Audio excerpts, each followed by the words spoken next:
পরে উনি আমাকে ঘরে নিয়ে গেল, ঘরে নিয়ে যেয়ে ওনার চোখের উপর শুইয়ে দিয়ে প্রায় 20-25 মিনিট উনি আমার সাথে এইভাবে খেলা করলো। তারপর খেলাধুলা শেষ করে উনি আমাকে বলতে লাগলো যে হচ্ছে এখন নয়, আপনি এখন একটু শুয়ে থাকেন, আগেই উঠবেন না, ওষুধটা আপনার ভেতরে ভালো করে যাক। তা আমি ভাবছি যে সত্যি সত্যি বসে শুয়ে রেখেছে আর উনি আমার গায়ে হাত দিয়ে হাতাচ্ছে। আসসালামু আলাইকুম রহমতুল্লাহি বারাকাতু। কেমন আছেন আপনারা? আশা করি ভালো আছেন, আমিও ভালো আছি। আসলে আমি বেশি একটা আমার সবসময় লো প্রেশার থাকে, আমি প্রেশারের জন্য খুব কষ্টে থাকি। তো হঠাৎ করে একদিন দেখলাম যে আসলে কিছুদিন থেকেই মানে আমার শরীরটা খুব নার্ভাস লাগছে, খুব আনইজি ফিল করছি, এনার্জি পাচ্ছি না, শরীরে শক্তি পাচ্ছি না, বল পাচ্ছি না। ডাক্তাররা বেশিরভাগই বলে যে ভিটামিন খেতে, আসলে আর সেই ভিটামিন ওষুধগুলো ডাক্তাররা দেয়, টাকা খরচ করে নিয়ে আসি, কিন্তু ডাক্তার যখন ওষুধগুলো দিতে চায় তখনই কিন্তু টাকা খরচ করে নিয়ে আসি ঠিকই, কিন্তু খেতে পারি না। কেননা ডাক্তাররা বলে যে ওষুধগুলো খায়েন, আসলে এই বড় বড় ওষুধ তো খেতে পারি না, মুখে দিলে বমি আসে, তা আর খাওয়া হয় না। আর না খাওয়া হওয়ার জন্য শরীরের দুর্বলতাটাও কাটে না, খুব অসুস্থ হয়ে আছি। খুব অসুস্থ হয়ে থাকার পর দেখলাম যে না, আসলে আমার একটা না হয় এবার না হয় আমি একটা কবিরাজের কাছেই যাব। তাছাড়া আমার স্বামী বলছে ইদানিং আমি নাকি যাকে বেশি একটা সময় দিচ্ছি না। আসলে আমার শরীরটা দুর্বল, ক্লান্ত লাগছে আমার, তাই আমি সময় দিচ্ছি না। এখন সে বলছে তোমার শরীরে কোনো অসুখ বা কোনো রোগ বাসা বেঁধেছে, তাই তোমাকে বলছি তুমি যাও, গিয়ে এটা একটা কবিরাজ দেখাও, বোধ হয় তোমার ওপর কিছু আছর করেছে। তো বলার পর আমি বললাম যে ঠিক আছে, আচ্ছা যাব। পরে আমি ডাক্তারের কাছে গিয়ে কবিরাজের বাড়ি খোঁজ পেলাম যে পাশের গ্রামে একটা কবিরাজ থাকে, তো সেই কবিরাজ নাকি ভালো ভালো চিকিৎসা করে সবারই। শুনে আমি শুনলাম, জানলাম একজনের কাছে যে কেমন কি খরচ, কি আশয় বিষয়ে টাকা পয়সা কেমন কি নেয়। পরে শুনে এসে আমার হাজব্যান্ডকে বললাম যে কবিরাজ নাকি ওষুধ দেয়, 3 দিন যাওয়া আসা করা লাগে তার কাছে ওই ওষুধ দিলে। ও হ্যাঁ, পরে কে যেন আমার স্বামীকে বলেছে আপনার স্ত্রী মনে হয় জন্ডিস হয়েছে, আপনার স্ত্রীকে কবিরাজের কাছে গিয়ে ঝাড়া দিতে বলেন, 3 দিন খালি পেটে সকালে মুখ না ধুয়ে যেতে হবে। তো জন্ডিস হয়েছে শুনে আমার স্বামী খুব ভয় পেয়ে গেছে, কেন ওনার মা আবার জন্ডিস হয়ে মারা গেছে, ধরতে পারেনি কেউ, ডাক্তারি ওষুধপত্র খাইয়েছে, কিন্তু ডাক্তারি ওষুধপত্র খাইয়ে আসলে কোনো কাজে আসেনি, কিছুই বুঝতে পারেনি। পরে হচ্ছে ওনার মা হচ্ছে মারা গেছে ওভাবে। আর এই কথাটা শুনে উনি খুব ভয় পেয়ে গেছে, ভয় পেয়ে আমাকে বলছে তুই যা তো কবিরাজের কাছে যা, কবিরাজের কাছে গিয়ে তুই আগে সুস্থ হ তাড়াতাড়ি, আমার আর ভালো লাগছে না। পরে আমি বলছি যে আচ্ছা ঠিক আছে আমি যাব। পরে কবিরাজের বাড়ি আমি গেলাম, যাওয়ার পরে কবিরাজের সাথে কথাবার্তা বলে কবিরাজ বলছে যে হচ্ছে হ্যাঁ আসলে আপনার শরীরটা খুব ক্লান্ত, আপনার শরীরে আসলে শক্তি, বল শক্তি কম, আপনার এই জন্য প্রেশার লো হয়ে যাচ্ছে, আপনার শরীরটা খুবই দুর্বল, সেই জন্য আপনাকে বলছি যে আপনি 3 দিন এখানে সকালে খালি পেটে আসবেন, খালি পেটে আসার পরে আপনাকে আমি ওষুধ দেবো, খালি পেটে সেগুলো খাবেন, সেগুলো খেতে হবে খালি পেটে। খাওয়ার পরে গিয়ে আমি আপনাকে বোঝাতে পারবো যে বুঝতে পারবো যে আপনি আপনার শরীরে কেমন কী অবস্থা, তারপর 3 দিন পর আপনাকে অন্য ওষুধ দিতে হবে। তো আমি শুনে বললাম আচ্ছা ঠিক আছে আমি 3 দিন আসবো, অসুবিধা নেই। পরে উনি বলল যে আমি আপনার সাথে আসলে একমত আছে, আমি আমার স্বামীকে বলেছি টাকা দেওয়ার জন্য। আমার স্বামী বলল যে টাকা দিয়ে দেবে, এখন আপনি বলেন। পরে উনি আমাকে গাছের কি যেন একটা পাতা তুলে নিয়ে এসে রস করে আমাকে খাইয়ে দিল, খাইয়ে দেওয়ার পর বললো আপনি আজকে চলে যান। তো পরের দিন আবার যেতে বললো, আমি পরের দিন আবার গেলাম।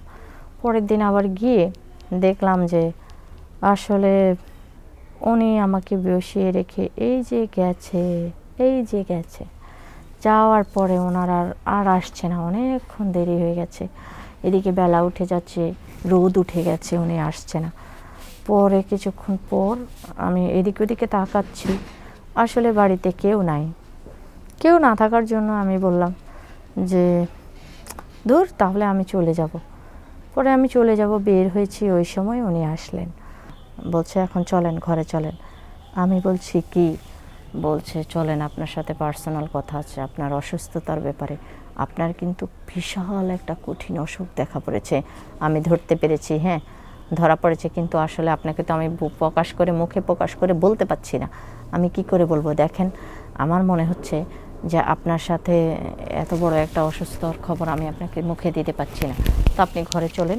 তবে যে অসুখ যত বড়ই হোক না কেন, আল্লাহ অসুখের জন্য চিকিৎসারও ব্যবস্থা রাখছে। এই কথা বলে আপনি চলেন, আমি আপনাকে চিকিৎসার কথাটাও বলবো, কিভাবে কি করলে আপনার চিকিৎসা অসুস্থতাটা ভালো হবে। তো উনি ভিতরে গিয়ে আমাকে বলছে, আপনি আপনার স্বামীর সাথে কতদিন হচ্ছে চলাফেরা করেন না? আমি বলছি প্রায় মাসখানেক তো হবেই। তখন উনি বলল, অবাক হয়ে বলল, হায় হায়, বলছেন কি আপনি? সর্বনাশ করে ফেলেছেন। তাহলে তো আপনি তো আর আপনি স্বামীর সাথে চলাফেরা করতে পারবেন না। কেন? কিন্তু কী বলছেন আপনি? কেন চলাফেরা করতে পারবো না? আমার কি হয়েছে? বলছে আপনি আপনার স্বামীর সাথে আরও 3 মাস হচ্ছে চলাফেরা করতে পারবেন না। কেন? কী জন্য? চলাফেরা করলে আপনার অসুস্থতাটা আপনার স্বামীকে ধরবে। হ্যাঁ, আপনি চলাফেরা করতে পারবেন শুধুমাত্র আমার সাথে। কেন জানেন? কেননা আমি আপনাকে চলাফেরার মাধ্যমে আপনার ভেতরে ওষুধ দেব। ওই ওষুধ দিলে তারপর আপনি আস্তে আস্তে সুস্থ হবেন। এই 3 মাস আপনি আপনার স্বামীর সাথে সংসার করতে পারবেন না, ওনার কাছে যেতে পারবেন না, ওনাকে সময় দিতে পারবেন না। বলছে এটা কি কোনো ছেলে মানুষ মানবে? 3 মাস? এটা তো কখনোই সম্ভব না। বলছে যদি সুস্থ হতে চান তাহলে 3 মাস ওনার কাছে আপনার সময় দেওয়া যাবে না, এই 3 মাস আপনি আমাকে সময় দিবেন। আমি বললাম যে না, আমি এতদিন তো সময় দিতে পারবো না। তখন উনি বল, আচ্ছা তাহলে 1 মাস সময় দিবেন? বলছে না, এতদিনও সময় দেওয়া যাবে না, আমি তো 1 মাস টানা আপনার এখানে আসতে পারবো না। উনি বললো না, আপনি সপ্তাহে 1 দিন আসবেন, ঠিক আছে? আমি বললাম আচ্ছা ঠিক আছে, দেখা যাক। পরে উনি বলল যে সপ্তাহে 1 দিন যদি আসি তাহলে এটা কেমন করে কি? পরে ওনারা আমাকে আগে বলল যে দেখেন হচ্ছে আপনি আমার সাথে আপনাকে আপনার স্বামীর বদলে আমার সাথে আপনাকে এই কাজটা করতে হবে। কেন? বলছে আমি যদি আমার জিনিসের মাধ্যমে আপনার ভেতরে ওষুধটা দিয়ে দেব তবে আপনি সুস্থ হবেন। আমি বলছি দেখেন, আমার না কেমন যেন ভয় করছে। সে ভয় করলে আপনি জীবনেও সুস্থ হবেন না। তারপর আপনি আপনার স্বামী একসাথে অসুস্থ হয়ে যাবেন, আমার কি যায় আসে? থাক, আপনাকে করতে হবে না চিকিৎসা, আপনি চলে যান। খুব রেগে গেল উনি। রেগে যাওয়ার পর আমি ভাবলাম যে তাহলে ঠিকই আছে, হয়তো তাই করতে হবে। তো ভয় দেখিয়ে উনি আমাকে এমন ভয় দেখিয়েছে, ভয় দেখিয়ে উনি আমার কাম সারা করে দিয়েছে। ওনার যা মনের উদ্দেশ্য হাসিল করার, উনি আমাকে খেলানোর শখ ছিল ওনার, আমাকে দেখেই উনি ফিদা হয়ে গেছেন। আমার জিনিসগুলো নিয়ে খেলবে, আমার ভিতরে উনি ঢুকবে, ওনার জিনিসটা আমার ভেতরে দিয়ে উনি মজা নেবে, এটা ওনার প্ল্যান ছিল। আর ওনার প্ল্যানের জন্যই উনি আমাকে এতগুলো ভয় দেখিয়েছে। পরে উনি আমাকে ঘরে নিয়ে গেল, ঘরে নিয়ে যেয়ে ওনার চোখের উপর শুয়ে দিয়ে প্রায় 20-25 মিনিট উনি আমার সাথে এইভাবে খেলা করলো। তারপর খেলাধুলা শেষ করে উনি আমাকে বলতে লাগলো যে হচ্ছে এখন নয়, আপনি এখন একটু শুয়ে থাকেন, আগেই উঠবেন না, ওষুধটা আপনার ভেতরে ভালো করে যাক। তা আমি ভাবছি বুঝি সত্যি সত্যি বসে শুয়ে রেখেছে, আর উনি আমার গায়ে হাত দিয়ে হাতাচ্ছে, এগুলো মলছে, টিপে করছে, এগুলো করছে। পরে আমি শুয়ে থেকে আধা ঘন্টা পর আবার উঠলাম। ওঠার পরে বললো এখন চলে যান, আপনি আবার সামনের সপ্তাহে আসবেন। এভাবে আপনাকে 3 মাস, না হলেও 1টা মাস আপনাকে আসতে হবে। তারপরে আমি 1 মাস যাব বলে শুনে ওখান থেকে চলে আসলাম। বললাম হ্যাঁ, আমি সামনের সপ্তাহে আবার আসবো। এই কথা বলে চলে আসার পর আমি আবার এই গল্পটা আমার পরের শুক্রবার যখন আসবো তখন আমার এক ভাবি বলছে, এক যাও বলছে যে হচ্ছে ভাবি আপনি কোন কবিরাজের কাছে গেছেন, আমি একটু যাব। পরে আমি বলছি অমুক জায়গায় অমুক কবিরাজ। ওরা বলছে কী? আমি বলছি ওর কবিরাজ আপনাকে কী ওষুধ দিচ্ছে? আমি বলছি এরকম করে এইভাবে আমার ভেতরে ওষুধ দিচ্ছে। হাই হাই ভাবি করছেন কি? ওই কবিরাজ আপনাকে ফায় আপনারা মায়েরা দিল। ওই কবিরাজ ভালো না, ওই কবিরাজ হলো দুশ্চরিত্র, আর চরিত্র ঠিক নাই। হইলো মহিলা মানুষ পাইলেই একটা না একটা ভয় দেখায়া মহিলা মানুষের কাম করে ছেড়ে দেয়। কি? বলছে হ্যাঁ, আপনার কি হয়েছে, কিসের জন্য ওইগুলো করছে? আমি বলছি আমার নাকি জন্ডিস হয়েছে।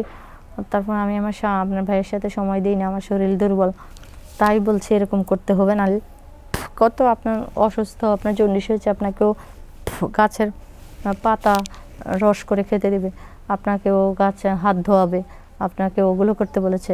ও প্রত্যেকটা ছেলে মেয়ে মহিলার সাথে এরকম করে। ও ভালো নয় ভাবি, আপনি বুঝছি আর কখনো ওর সাথে যান। আমি বললাম, ভাবি আসলেই তো আমার ভুল হয়ে গেছে, আমি তো জানতাম না যে ওই কবিরাজ এরকম মিথ্যে প্রলোভন দিয়ে মেয়েদের শরীর নিয়ে খেলা করে, মেয়েদেরকে এভাবে ব্যবহার করে। আসলে এই ভুলটা আমারই ছিল। আপনারা কোনো জায়গায় না জেনে না শুনে কাউকে বিশ্বাস করবেন না, তাহলেই ঠকবেন।